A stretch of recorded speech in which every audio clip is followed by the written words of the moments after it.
দর্শক, ধানমন্ডির ৩২ নম্বর বাড়িতে ছাত্র জনতার ভাঙচুর এবং একাংশে আগুন দেওয়া হয়েছে। সেখান থেকে বিস্তারিত জানিয়েছেন সহকর্মী মনিরুল ইসলাম মিন্টু।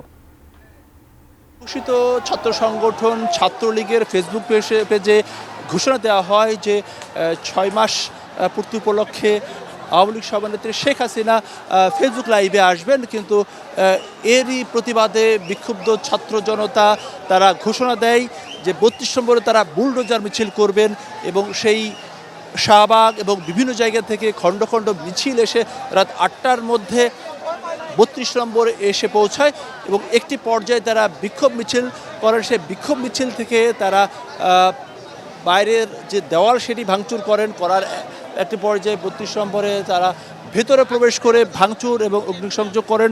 আমরা লক্ষ্য করেছি যে আইনশৃঙ্খলা বাহিনীর সদস্যরা তারা কয়েক দফায় এসেছিলেন বটে, চেষ্টা করেছিলেন, কিন্তু কয়েক হাজার ছাত্র জনতা তাদের যে প্রতিরোধ বা প্রতিবাদ, সেই প্রতিবাদের মুখে তারা নিরাপদ জায়গায় সরে যান। মাঠের অলরাউন্ডার আমি, আর ঘরের all rounder Taylox. Taylox toilet cleaner, clean মানেই টাইলক্স। এবং তারা বলছেন যে ভারতে বসে বাংলাদেশ নিয়ে যে ষড়যন্ত্র, সেই ষড়যন্ত্রকে কোনোভাবে বরদাস্ত করা যাবে না এবং মুজিববাদের যে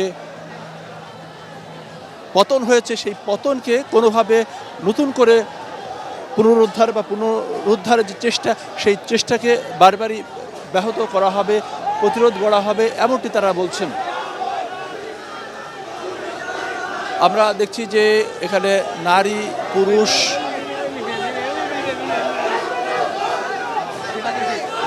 বিক্ষুব্ধ হয়ে ভেতরে প্রবেশ করেছিলেন।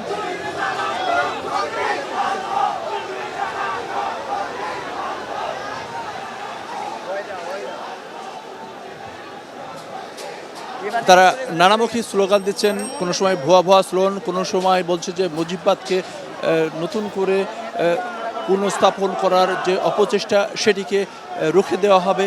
পাশাপাশি তারা বলছেন যে এই সরকারকে দ্রুত বিচার সেটিকে কার্যকর করতে হবে, অর্থাৎ যারা জুলাই গণহত্যার সঙ্গে জড়িত, শেখ হাসিনা সহ তার সরকারের সাথে যারা জড়িত, আইনশৃঙ্খলা বাহিনীর যারা জড়িত, তাদেরকে দ্রুত শাস্তির আওতায় আনতে হবে, এমনটি তারা বলছেন।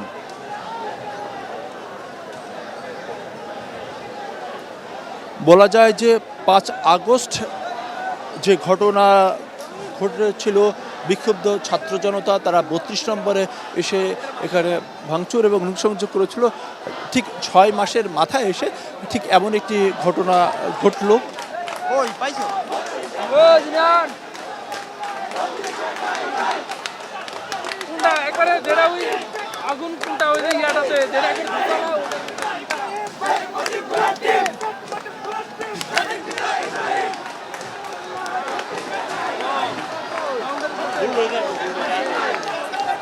এখানে অগ্নিসংযোগ নেভানোর জন্য আগুন নেভানোর জন্য ফায়ার সার্ভিসের আসাটা সেটি কিন্তু খুবই দ্রুহ, কারণ ছাত্র জনতার যে প্রতিরোধ বা প্রতিবাদ সেটির মুখে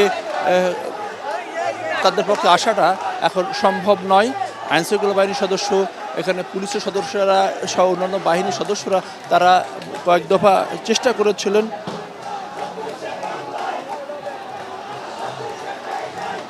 কিন্তু প্রতিরোধের মুখে তারা নিরাপদ জায়গায় সরে যান।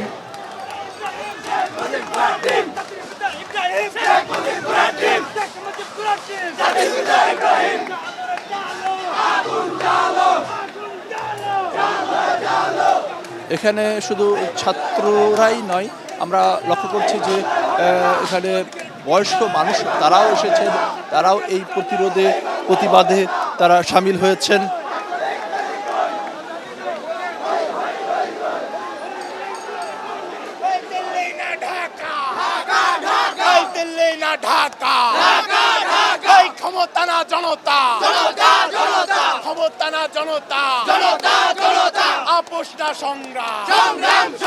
আপোষনা সংগ্রাম দালালি না রাজপথ দালালি আর করিস না, পিঠের চামড়া থাকবে না, দালালি আর করিস না, পিঠের চামড়া থাকবে না, দালালি আর করিস না, পিঠের চামড়া থাকবে না। করিস না দিল্লি না ঢাকা দিল্লি না ঢাকা এমনই নানা স্লোগান প্রতিরোধ প্রতিবাদের মধ্য দিয়ে এই যে ছাত্র জনতার যে বিক্ষোভ সেটি শুরু হয়েছিল রাত 8টার দিকে, সেটি এখন পর্যন্ত অব্যাহত রয়েছে। এবং কারণ হিসেবে আমরা যদি এর ঘটনার সূত্রপাত বলতে চাই, সেক্ষেত্রে নিষিদ্ধ ঘোষিত ছাত্র সংগঠন ছাত্রলীগের ফেসবুক পেজে একটি ঘোষণা আসে যে 6 মাস পূর্তি উপলক্ষে, অর্থাৎ যে গণঅভ্যুত্থানের 6 মাসের মাথায় এসে আওয়ামী লীগের সভানেত্রী শেখ হাসিনা তিনি ফেসবুক লাইভে আসবেন। এটিরই প্রতিবাদ বা প্রতিরোধে বিক্ষুব্ধ ছাত্র জনতা তারা ঘোষণা দেন যে 32 নম্বরে তারা বুলডোজার মিছিল করবেন এবং বৈষম্যবিরোধী ছাত্র আন্দোলনের অন্যতম নেতা হাসনাত আব্দুল্লাহ তিনিও ফেসবুকে পোস্ট দেন যে মুজিববাদের পতন ঘটানো হয়েছে, সেটিকে পুনরুদ্ধার করা যাবে না এবং মুজিববাদে যে কবর দেওয়া হবে এমন একটি ফেসবুক পোস্ট। তো সেটির প্রেক্ষাপট ধরেই বলা যায় যে বিক্ষুব্ধ ছাত্র জনতা তারা চলে আসেন 32 নম্বরে এবং একটি পর্যায়ে তারা ভাঙচুর করতে করতে ভিতরে প্রবেশ করেন। এখানে যে কথা বলছেন যে শুধু ছাত্ররাই নয়, তাদের অভিভাবক বয়স্ক মানুষ তারাও অনেকে এসেছেন। হ্যাঁ, আজকে ছাত্র জনতা শেখ হাসিনার অপপ্রচারের বিরুদ্ধে উপযুক্ত জবাব দিয়েছে। আজকে বাংলাদেশের ছাত্র জনতা শেখ হাসিনা বাংলাদেশকে অস্থিতিশীল করার জন্য সে আজকে ভাষণ দেবে বলে প্রচার করেছে। এই ভাষণের প্রতিবাদে আজকে বাংলাদেশের তৌহিদি জনতা, ছাত্র জনতা সবাই মিলে ঐতিহাসিক দিন সৃষ্টি করেছে। ধানমন্ডি 32 ভেঙে ঐতিহাসিক দিন সৃষ্টি করছে। আমি বলবো যারা বাংলাদেশে এখন আওয়ামী লীগ করে, এখনো যারা আওয়ামী লীগ করতো আছে, এদেরকে বলবো জাতির কাছে আপনারা জাতিভাবে ক্ষমা চাবেন। ক্ষমা চেয়ে আওয়ামী লীগ তওবা করে ছেড়ে দিবেন, তাহলে আওয়ামী লীগ বাংলাদেশে যারা আছে এদেরকে বাংলাদেশের জনতা ক্ষমা করবে। আমরা দেখছি যে একজন সকল রাজনৈতিক বের করেছেন, এটি একটু আমরা দেখতে চাই। ছাত্রলীগ করলে চাকরি পাওয়া যায়। ছাত্রলীগের আওয়ামী লীগ সরকার কি করছে দেখেন। বঙ্গবন্ধু ছাত্রলীগ করলে চাকরি পাওয়া যায়, চাকরির বর্তমানপত্র এগুলো সব চাকরির বর্তমানপত্র, চাকরির যতই নথিপত্র সব চাকরির নথিপত্র।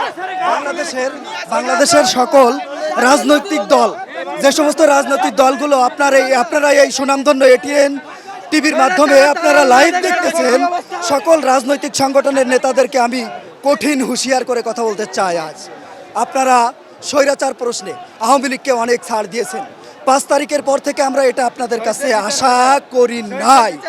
আপনারা 5 তারিখের পর থেকে আওয়ামী লীগকে বিভিন্নভাবে ক্ষমা করে দেওয়ার যে একটা উপহাস দেখিয়েছেন, জাতির সাথে আপনারা যে একটা মস্করা এবং ছাত্র জনতার সাথে আপনারা যে একটা নাটক করতেছেন, আপনারা রাজনৈতিক যে সমস্ত দলগুলো আছেন আপনাদের কাছে আমরা কঠোরভাবে অনুরোধ করব, আপনারা পুনরায় এই দুঃসাহসিকতা আর দেখাবেন না। আজকে দেখুন যে আসলে তারা বিক্ষুব্ধ ছাত্র জনতা তারা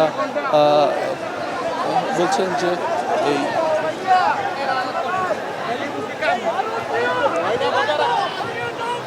তারা বলছেন যে নতুন করে শেখ হাসিনাকে পুনর্বাসন করা কিংবা আওয়ামী লীগকে পুনর্বাসন করার যে অপচেষ্টা বিভিন্ন জায়গা থেকে হচ্ছে সেটিকে আসলে রুখে দেবেন তেমনটা বলছেন। আমরা বলছিলাম যে এখানে অনেক বয়স্ক মানুষ তারাও এসেছেন এখানে ছাত্র জনতার সাথে একত্রতা জানানোর জন্য।